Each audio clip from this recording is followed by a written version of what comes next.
Yeah, hello and welcome back to ConWorxx Day 2. So, I'm having another wonderful guest here. At this moment, it's Sebastian Freudenberg. He is the co-designer of Carolingi, the game we will talk about in the next half hour. And unfortunately, Christoph Kanzler, the Sebastian's co-author, can't make it today. So, Sebastian has all the stress, has to give this talk alone. But welcome, Sebastian. How are you? Yeah.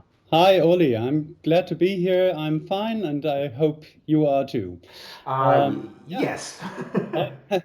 How is it with you? We have one session after the other. Yeah, it's kind of, if you think about it, it's kind of stressful, but having these wonderful guests makes it enjoyable. It makes it enjoyable. If I'd not enjoy it within all my limitations, that this, of course, is not a professional recording and all this, I wouldn't do it. But I still enjoy it.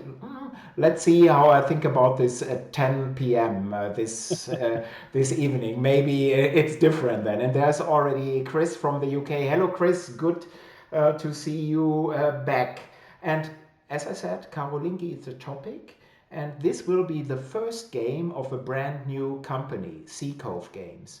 15 minutes ago, I was talking to Peter Eggert, and Peter and I are forming or have formed this company, so it will be the first release by this company. But Sebastian, what is Carolingi? Yeah, well, Carolingi is a board game for 2 to 6 players, and it's basically an area control majority kind of game. You can play it within 60 to 90 minutes, 2 hours, I would say, and you can play it from 12 years on. This is the main setting game. Yeah, we're having more people here. Ludias is saying hi, Uli, and all. And Norkel Laugh and Snuff from Australia is asking, can someone provide spelling for the game?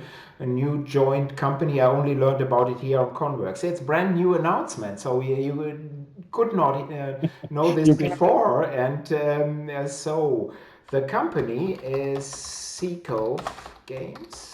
So that's a company name. The title of the game is Carolingi, but I will show, or we will show the some artwork later with the title included, so you can see this as well. But Carolingi, where? So first, where does this take place, and Yeah. when does it take place, and what? Why is it special? Yeah, Carolingi is the name of a family of rulers who has a name from Charlemagne, uh, Carolus Rex, and it's having place in the year 830. So Charlemagne is dead already, and his successor, Ludwig the Pious, has to struggle with his sons. And in this very situation, the players take the roles of the sons of Ludwig and try to reestablish Carolingian power and to be, of course, emperor, the next emperor of the Frankish Imperium. And what makes it special is, I think, three main points, three factors. First of all, it's absolutely historical, authentic. We didn't want to create another medieval inspired game setting, but we wanted to show medieval history in a new form, not in a book, not in a film, but in an interaction Yes. board game to touch early medieval world and history. And the second thing is it's a very easygoing handling, and still it creates nonetheless a complex variety of developments within the game. And third of all, you have often those games where you play beside another. And here you have always be aware that somebody could announce the piece. This is the main target of the main aim of the game, to announce the piece before you. And you have to watch very carefully. And then you have to watch your own game, but you have to watch the game of the others too. And that makes Carolingi a very intense experience of the community of the players. I think this is, put it in a nutshell, it's what makes Carolingi special.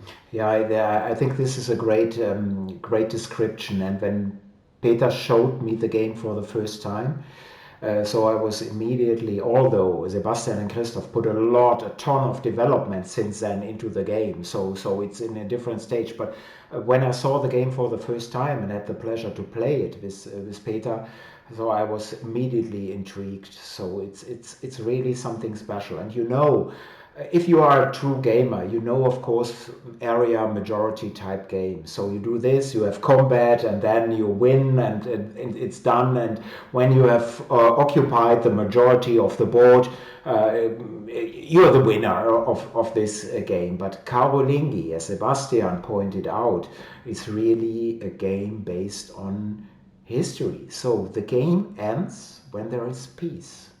Of course, you try to be in a great position when peace appears again, and this makes this game special. But maybe it's a good point to mention now. What are you doing for a living, Sebastian? So, what is your background here? Well, I'm a teacher of Latin and history, not very surprisingly, coming now. And all started in a lesson I had. And in the end of the school year, I often let the pupils create their own history games. It's a nice way to have an end of the year and to reflect what is essential to what we learned, because as gamers know and developers know, it is very difficult to put the essence of Yes. something in a nutshell so you can play it. And this is a very good means to have the lesson ended. And this time, say in 2017, there was the nucleus of an idea that I couldn't leave beside, and I have to develop. And after a while, I needed some feedback about my ideas, and that's the moment Christoph entered the scene. And he's a well-known and professional game author. And he immediately saw that there's some potential to the game. And when we met the third time, I think, he joined in. And that was a great moment for me, because it meant that there is something valuable in this idea I had. And our relationship, our co-working relationship, now is something like that. I develop an enormous, complex idea, and he said, no, too complex. And then I try harder to put it into to make it more dense. And he said, yeah, well, better. And then after some months, it all continues. And then we have, in the end, we have a game. This is, as I said, very complex in a very easy, smooth handling. And this is why we worked 5 years on this, to make it less complex in the handling, less complex without destroying its complexity of possibilities to express yourself. Yeah, it's the decision making in this game is fascinating. I agree. Both of you are doing a great job, and it's another example why often 1+1 is not 2 but 3. So you see, Christoph and Sebastian, they are a great team, like some others too. Whereas most game authors and designers prefer to work alone. Of course, then the end, what is done is your vision, and it's not for everyone to share their vision with others before it's out there. But I think you are a wonderful team. But it's also, and I had the pleasure to be a guest at your house, at your home, and to play the game with you and Peter and Christoph, and the atmosphere is also, for me, this is very important. I would like to, and I want to work with people I like, and the atmosphere. You are entering this home and you immediately feel at home, although it's Sebastian's home and not my home. So that was also a Thanks a great lot. touch, and this is important to me as well. And within this, seemingly pretty for an expert game, pretty. It's not too complex, this game, but it's still very historical. We really would like to stress this. It's not a game I move, I have combat, and let's see, let's count victory points. No, it's truly historical, and maybe this is now a good point or a good moment that you, Sebastian, tell us more. So we are now in a game, and now Yeah, it's pretty much the start of the term. What are we doing? How do we yeah. do our actions? Because this is special. Well, this is very simple. You can only do what medieval or early medieval ruler could have done. You win followers. This is the main thing. Your followers are the base of your power. And this is the historical, the most important historical point of pre-modern times. You don't rule your country via television or via industrial complex or so on, but by persons, by followers, by mighty followers. And so in Carolingi, you have to win those followers. We call them missi dominici, a Latin expression, and you bring them into places of influence. And then you move them, you shift them from one area to another, and if necessary, but only if necessary, you let them fight. You can spare this fight if you have majority there and can rule by this majority. And you can use them to ease the uproar if there is any, and you use them to develop the economy. And finally, and most important, you announce peace to end the game successfully. And that's all. Yes, it's all you can do, and all you have to do. And the point is, you can choose how to act in the near future. But medieval reality, and that's another point where this board game meets authenticity. But medieval reality makes it impossible to foresee the order in which your plans and those of the others will come to action. And you can call this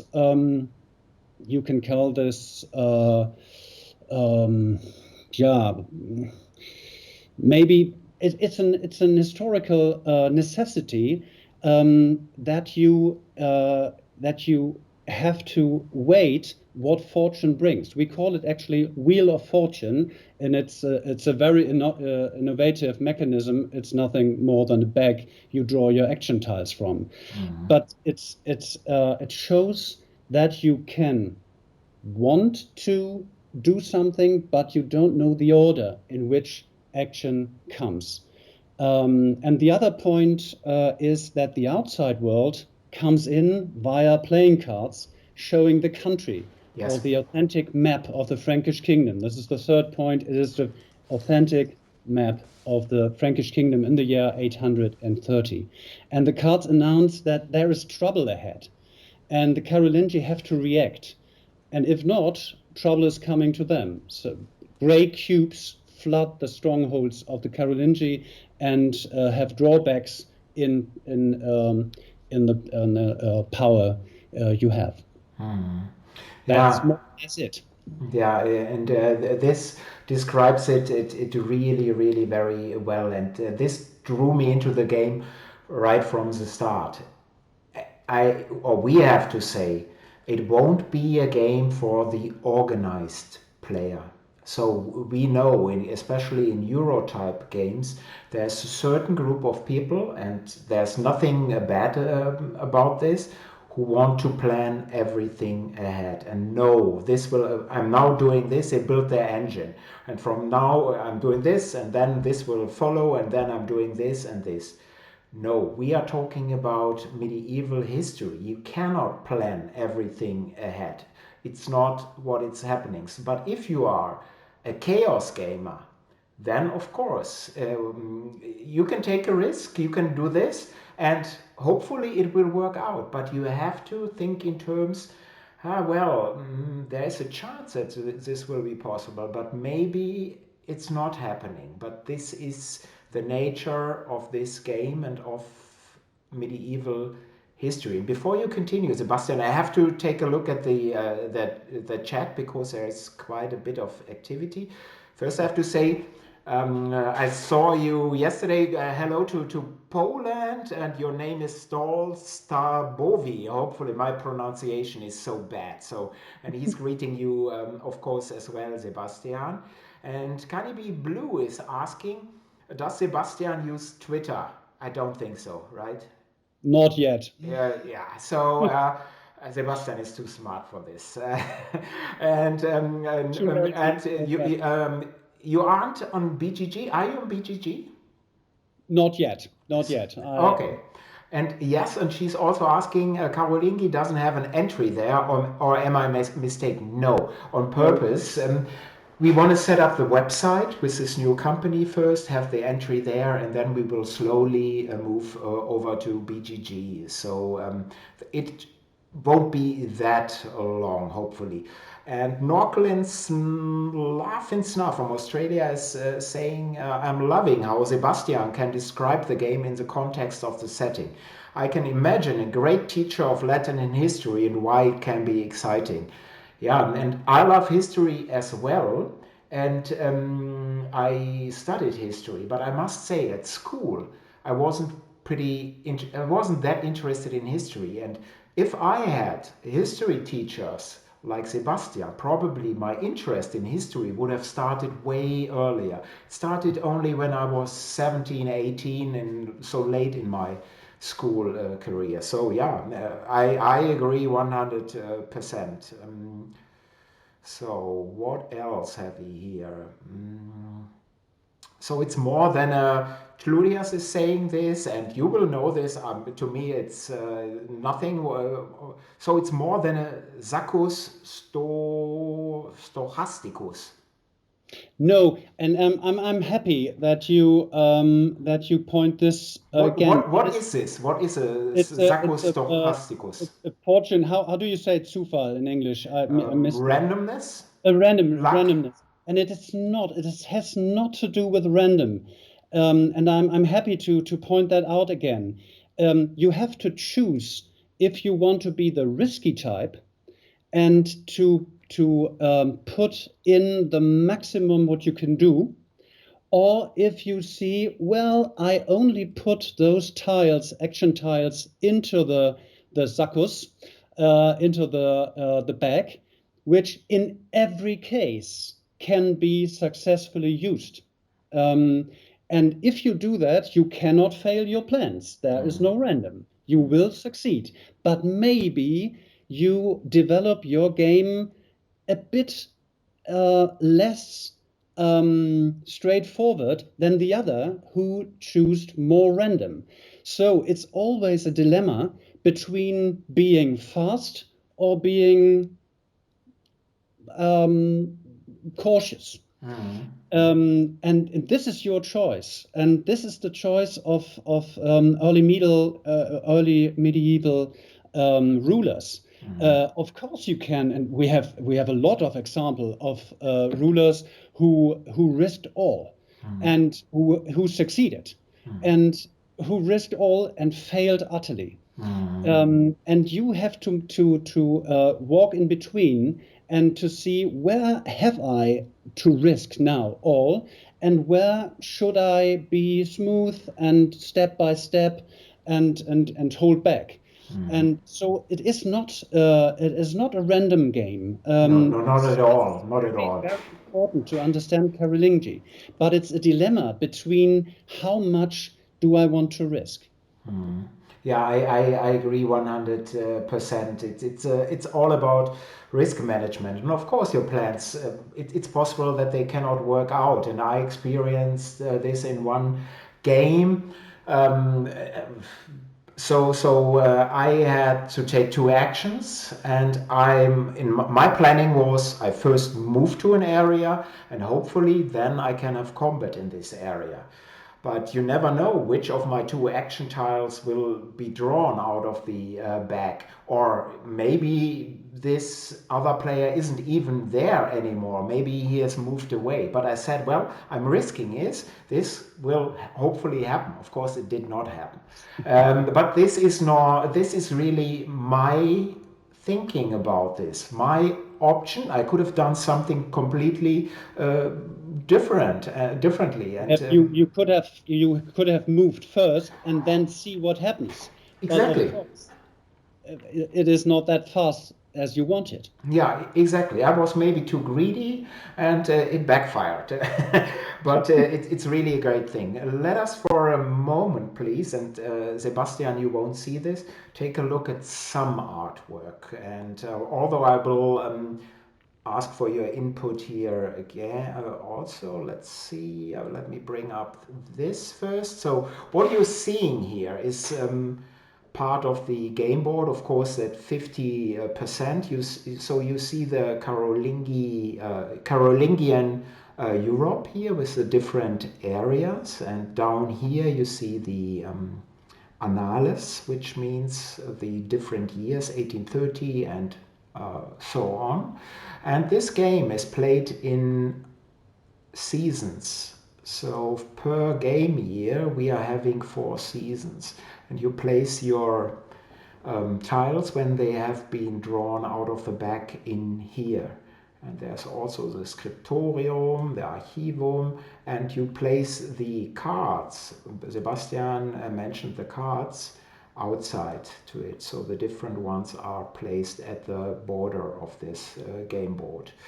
And I think the artwork is by Harald Lieske. I think he did an outstanding job on the game board. And now we go to the cover, and you see this one. So it's also very true to the time, and you see the piece dove here. So Maybe I which can I can contribute. We had a long discussion, Harold and I, about the length of the finger. yeah. And it's a good point to show how authentic this is, because he said, have there be so long? I had some drawings I sent to him, and I said, yes, I show you the manuscripts and the drawing in the manuscripts, and this is so typical that Carolingi figures have long fingers.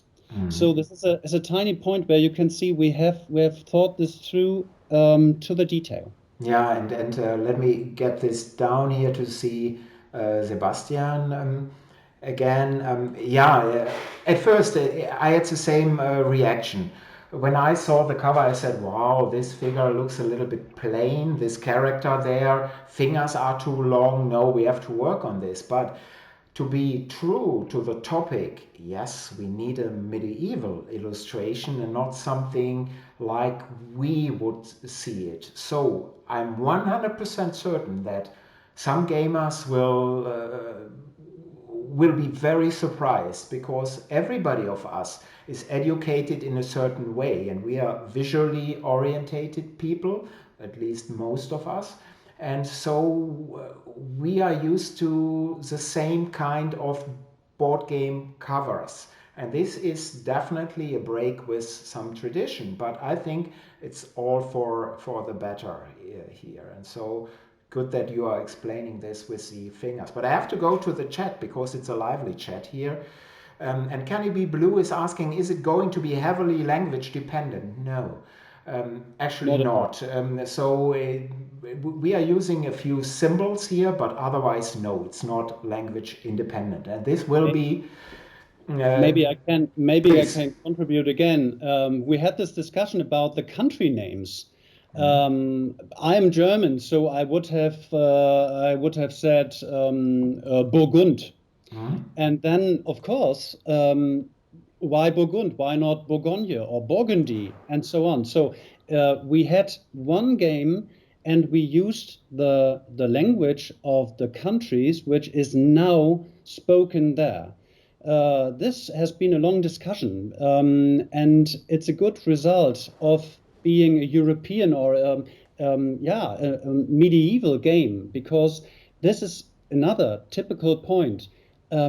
You had a very local, very vivid local culture in Burgundy or in the southern France, in Aquitaine. And so it's L'Aquitaine written on the board, and Flandre, and Lotharingien, and Sachsen, and Regno dei Longobardi in Italian. So this about your is this language based? No, it's not.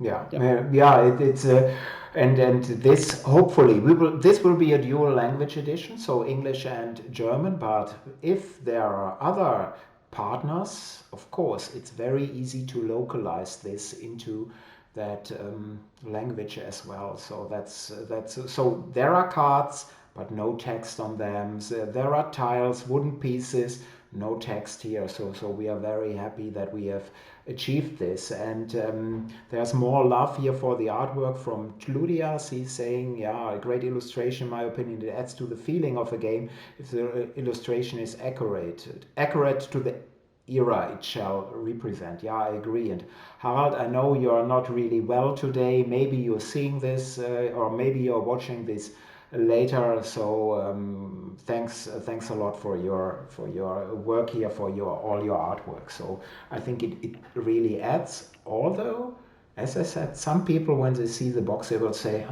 what's that? But yeah, you can't please everyone. If you try this, then nobody will be pleased in the end. And there's another comment, Carnaby Blue, thank you, lovely detail, and always enjoy a game that takes me somewhere with so much to learn. Thanks for explaining the map names, was wondering this. So thank you, Sebastian, for this. Let us finally mention how we will proceed with the game. So we will finish final development very soon on this game. It's in place basically, and we are looking forward within limits to have this game out next year. And yeah, we'll see how the international shipping situation and all this will work out. We are prepared to release this game, and let's see. And to all viewers, thank you very, very much for your time, for your comments. And of course, thank you very much, Sebastian, for all this explanation. This was outstanding, and we are in touch anyway. And here at ConWorxx, I continue at 2 p.m., so in 15-16 minutes. And please reconnect if you would like to see the next step, which is me explaining Oranienburger Kanal by Uwe Rosenberg. And otherwise, have a great day. Thanks a lot. Bye bye. Bye.